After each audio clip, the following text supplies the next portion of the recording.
சூரியன் என்கிற ஒரு எல்லோ டாட் நட்சத்திரத்தை சுத்திக்கிட்டு இருக்க மூன்றாவது கிரகமான பூமியில இருக்க எனக்கு ஆரம்பத்துல இருந்தே இந்த டவுட் இருந்தது. பூமியில இருந்து 124 லைட் இயர்ஸ் தூரத்துல K218 என்கிற நட்சத்திரத்தை பூமியை விட 2.5 மடங்கு பெருசா இருக்க ஒரு கிரகம் 33 நாட்களுக்கு ஒரு தடவை சுத்தி வருதுன்னும், மேலும் அதோட அட்மாஸ்பியர்ல வாட்டர் வேப்பர், ஹைட்ரஜன், CO2 மற்றும் மீத்தேன்லாம் இருக்குன்னு எப்படி கண்டுபிடிக்கப்பட்டது? இந்த வீடியோல டிரான்சிட் மெத்தட் மூலமா ஒரு எக்ஸோ பிளானட் எப்படி கண்டுபிடிக்கப்படுது மற்றும் அதோட அட்மாஸ்பியர்ல என்னென்ன கேஸ் மாலிகுல் இருக்குன்னு எப்படி கண்டுபிடிக்கப்படுது என்பதை தான் இந்த வீடியோல பார்க்க போறோம். இந்த லைட்டு தான் K218 என்கிற நட்சத்திரம். இந்த நட்சத்திரத்தை பூமியில இருந்து ஒரு பவர்ஃபுல் டெலஸ்கோப் மூலமா அப்சர்வ் பண்ணிட்டு இருக்கோம். அப்போது அந்த நட்சத்திரத்தோட பிரைட்னஸ்ல சின்ன மாற்றம் ஏற்படுது. இதனால அந்த நட்சத்திரத்தை தொடர்ந்து பல நாட்கள் அப்சர்வ் பண்றோம். அப்போ சரியா 33 நாட்களுக்கு ஒரு முறை அந்த நட்சத்திரத்தோட பிரைட்னஸ் டிம் ஆகிறத கண்டுபிடிக்கிறது மூலமா கிரகம் ஒண்ணு அந்த நட்சத்திரத்தை 33 நாட்களுக்கு ஒரு முறை சுத்தி வருதுன்னு கண்டுபிடிக்கப்படுது. பூமிக்கு அட்மாஸ்பியர் இருப்பது போலயே அந்த கிரகத்துக்கும் அட்மாஸ்பியர் இருக்கும். அதை ஸ்பெக்ட்ரோஸ்கோபி மூலமா கண்டுபிடிக்கப்படுது. அந்த கிரகம் நட்சத்திரத்தை கடந்து போகும்போது அந்த நட்சத்திரத்தோட ஒளி கிரகத்தோட அட்மாஸ்பியரை கடக்கும் போது அட்மாஸ்பியர்ல இருக்க கேஸ் மாலிகூல்ஸ்னால அப்சர்வ் பண்ணப்பட்டு நம்மளை நோக்கி வர அந்த ஒளியோட ஸ்பெக்ட்ரம் அனலைஸ் பண்ணும்போது அதுல மிஸ் ஆயிருக்க வேவ் லென்த்தை கண்டுபிடிக்கிறது மூலமா அந்த கிரகத்தோட அட்மாஸ்பியர்ல என்ன கேஸ் மாலிகுல் இருக்குன்னு கண்டுபிடிக்க முடியும். இது எப்படி நடைபெறுது? ஒயிட் லைட் பிரிசம்ல படும்போது அது 7 ரெயின்போ கலர்ஸை உண்டாக்கும். இதுதான் விசிபிள் ஸ்பெக்ட்ரம் சொல்லப்படுது. சூரியன் மொத்தமா 7 விதமான எலக்ட்ரோ மேக்னெட்டிக் ஸ்பெக்ட்ரம் வெளியிடுகிறது. அவை எல்லாமே வேவ் லென்த்தை பொறுத்து தான் பிரிக்கப்படுது. Gamma ray, X-ray, ultra violet, visible light, infrared, microwave, radio wave. இதுல விசிபிள் லைட்டை மட்டும் தான் நம்மளால வெறுங்கனால பார்க்க முடியும். இதுல ஒவ்வொரு வேவ் லென்த்தும் குறிப்பிட்ட எனர்ஜியை வச்சிருக்கு. Shorter wave length high energy wave லென்த்தாவும், longer wave length low energy wave லென்த்தாவும் இருக்கு. இப்போ ஒரு பீக்கர்ல மஞ்சளை தண்ணீர்ல கலந்து வச்சிருக்கேன். இதை லைட்டுக்கு முன்னாடி கொண்டு போகும்போது நான் எதிர்பார்த்த மாதிரி எதுவுமே நடக்கல. போதுமான லைட் மஞ்சள் சொல்யூஷனை கடந்து பிரிசமை நோக்கி போகல. இதனால நான் இந்த செட்டப்பை ரெடி பண்ணியிருக்கேன். லைட்டை கீழே வச்சு அது மேல பீக்கர் வைக்கிற மாதிரி ஒரு செட்டப். அதை சுத்தி கவர் பண்ணி பிரிசமை நோக்கி லைட் டிராவல் ஆகிறதுக்காக முன்னாடி இருக்க அட்டைப்பெட்டில சின்னதா ஓட்டம் ஒன்று போட்டிருக்கேன். இப்போ பீக்கரை இது மேல வச்சுட்டு சுத்தி இருக்க லைட் எல்லாம் ஆஃப் பண்ணி இந்த லைட்டை மட்டும் ஆன் பண்ணா ஒயிட் லைட் மஞ்சள் சொல்யூஷன்ல பட்டு எல்லோ கலர் லைட்டா வெளியேறும். இந்த எல்லோ கலர் லைட் இந்த ஓட்ட வழியா பயணித்து பிரிசம்ல படும்போது என்ன நடக்குன்னு தான் பார்க்க போறோம். இதுலயும் நான் எதிர்பார்த்த மாதிரி எதுவுமே நடக்கல. இதனால பழைய சிடி ஒன்று எடுத்துக்கிறேன். இந்த சிடினாலையும் ஒயிட் லைட்டை 7 ரெயின்போ கலர்ஸா பிரிக்க முடியும். சுத்தி இருக்க லைட்ல ஆஃப் பண்ணிட்டு பார்த்தோம்னா இந்த சிடில வயலட், ப்ளூ, கிரீன், எல்லோ மற்றும் ரெட் கலரையும் பார்க்க முடியும். இப்போ இந்த மஞ்சள் சொல்யூஷனை லைட் மேல வைக்கிறேன். இப்போ பீக்கர்ல இருந்து எல்லோ கலர் லைட் எமிட் பண்ணப்பட்டு இந்த சின்ன கேப் மூலமா டிராவல் ஆகி வர லைட் சிடில படும்போது நம்மளால கிரீன் கலர் மற்றும் ரெட் கலர் லைட்டை மட்டும் தான் பார்க்க முடியும். ப்ளூ கலர் லைட்டை நம்மளால பார்க்க முடியாது. இதுக்கான காரணம் மஞ்சள்ல இருக்க குர்க்மின் என்கிற காம்பவுண்ட் வயலட் மற்றும் ப்ளூ கலர் வேவ்ல இருந்து அப்சர்வ் பண்ணனால தான் அது அங்க இல்ல. இந்த அப்சார்ப்ஷன் எதனால நடக்குது? எக்ஸாம்பிளுக்கு ஒரு ஹைட்ரஜன் ஆட்டம் எடுத்துக்குவோம். ஹைட்ரஜன் ஆட்டம் நியூக்ளியஸ்ல ஒரு பாசிட்டிவ்லி சார்ஜ் புரோட்டான் மற்றும் ஒரு நியூட்ரான் இருக்கும். அதை சுத்தி ஒரு நெகட்டிவ்லி சார்ஜ் எலக்ட்ரான் இருக்கும்.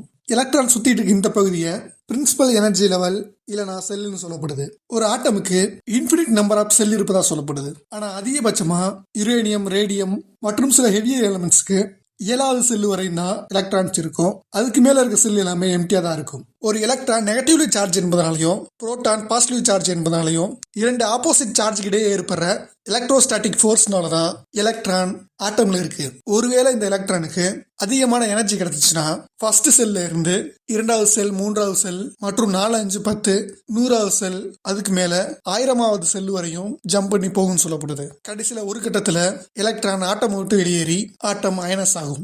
எலக்ட்ரானுக்கு இந்த எனர்ஜி எங்க இருந்து கிடைக்கும்னா லைட், ஹீட் மற்றும் இன்னொரு ஆட்டம் மேல மோதும் இந்த எனர்ஜி கிடைக்கும். நம்ம கேஸ்ல எலக்ட்ரானுக்கு எனர்ஜி லைட் மூலம் கிடைக்குது. இப்போ இதுதான் எக்ஸோ பிளானட். இது அதோட அட்மாஸ்பியர். இந்த பிளானட்டோட அட்மாஸ்பியர் முழுவதும் ஹைட்ரஜன் ஆட்டம் தான் இருக்கு.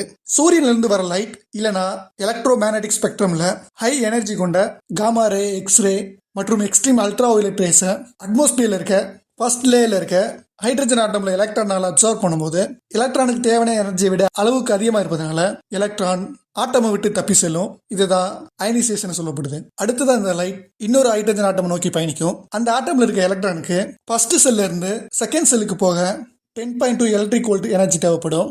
இந்த எனர்ஜி எங்க இருக்குன்னா 10 இருந்து 400 நானோமீட்டர் வேவ் லென்த் கொண்ட அல்ட்ரா வயலட்ல இருக்க 121.6 நானோமீட்டர் வேவ் லென்த். இந்த எனர்ஜி அப்சர்வ் பண்ணுறது மூலமா ஃபர்ஸ்ட் செல்ல இருக்க எலக்ட்ரான் செகண்ட் செல்லுக்கு ஜம்ப் பண்ணும். அடுத்து இந்த லைட் அதுக்கு பின்னாடி இருக்க ஆட்டம் நோக்கி செல்லும். அந்த ஆட்டம்ல இருக்க எலக்ட்ரானுக்கு தேவைப்படுற 10.2 எலக்ட்ரிக் வோல்ட் எனர்ஜியான 121.6 நானோமீட்டர் வேவ் லென்த்தை அதுக்கு முன்னாடி இருக்க ஆட்டம் அப்சர்வ் பண்ணதுனால அந்த இடம் எம்டியா இருக்கும். இதனால ஃபர்ஸ்ட் செல்ல இருந்து செகண்ட் செல்லுக்கு போக தேவைப்படுற 10.2 எலக்ட்ரிக் வோல்ட்டுக்காக அது காத்துட்டு இருக்கும். அதுக்கு அடுத்து வர அல்ட்ரா வயலட் வேவ் லென்த்தான 121.6 நானோமீட்டர் வேவ் லென்த் அப்சர்வ் பண்ணி ஃபர்ஸ்ட் செல்ல இருந்து செகண்ட் செல்லுக்கு ஜம்ப் பண்ணும். இதே மாதிரி ஒவ்வொரு ஆட்டம்ல இருக்க எலக்ட்ரானும் அடுத்தடுத்து வர 121.6 நானோமீட்டர் வேவ் லென்த் அப்சர்வ் பண்ற மூலமா ஃபர்ஸ்ட் செல்ல இருந்து செகண்ட் செல்லுக்கு ஜம்ப் ஆகும். இதற்கடுத்து செகண்ட் செல்ல இருக்க எலக்ட்ரான்ஸ் விசிபிள் ஸ்பெக்ட்ரம்ல தனக்கு தேவையான எனர்ஜி அப்சர்வ் பண்ண ஆரம்பிக்கும்.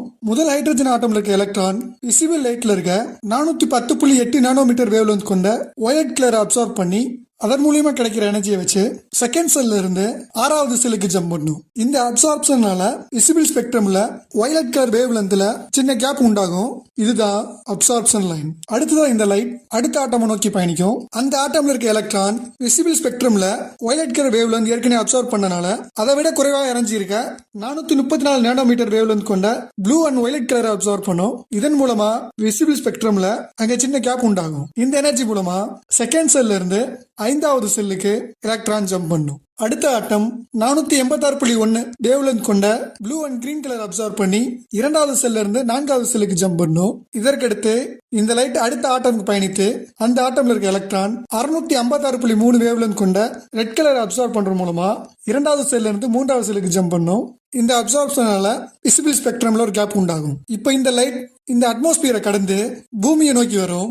அதை பவர்ஃபுல் ஸ்பேஸ் டெலஸ்கோப் மூலமா கேப்சர் பண்ணி விசிபிள் ஸ்பெக்ட்ரம்ல மிஸ் ஆயிருக்க அந்த கேப்பை கண்டுபிடிப்பது மூலமா அந்த கிரகத்தோட அட்மாஸ்பியர்ல ஹைட்ரஜன் கேஸ் மாலிகுல் அதிகமா இருக்குன்னு கண்டுபிடிக்கப்படுது. மனிதர்களுக்கு கைரேகையை போலவே இந்த அப்சார்ப்ஷன் லைன் ஒவ்வொரு எலமெண்ட்டுக்கும் மாறுபடும். ஹைட்ரஜனுக்கு அதோட நியூக்ளியஸ்ல ஒரு புரோட்டான் இருக்கும். ஹைட்ரஜன் ஆட்டமோட எலக்ட்ரான் ஒரு புரோட்டானோட எலக்ட்ரோஸ்டாட்டிக் ஃபோர்ஸ்ல இருந்து தப்பிக்க குறிப்பிட்ட எனர்ஜி அப்சார்ப் பண்ணும். இதுவே ஹீலியம் எடுத்துக்கிட்டோம்னா அந்த ஆட்டமோட எலக்ட்ரான் 2 புரோட்டானோட எலக்ட்ரோஸ்டாட்டிக் ஃபோர்ஸ்ல இருந்து தப்பிக்கிறக்காண்டி டிஃபரெண்ட் எனர்ஜி அப்சார்ப் பண்ணும். இதுவே ஆக்சிஜன் ஆட்டமுக்கு அதோட நியூக்ளியஸ்ல 8 புரோட்டான் இருக்கும். இதன் காரணமா அந்த ஆட்டம்ல இருக்க எலக்ட்ரானுக்கு தேவைப்படுற எனர்ஜி டிஃபரெண்டா இருக்கும். இதன் காரணமா தான் விசிபிள் லைட்ல இருக்கிற இந்த absorption line chemical finger print சொல்லப்படுது.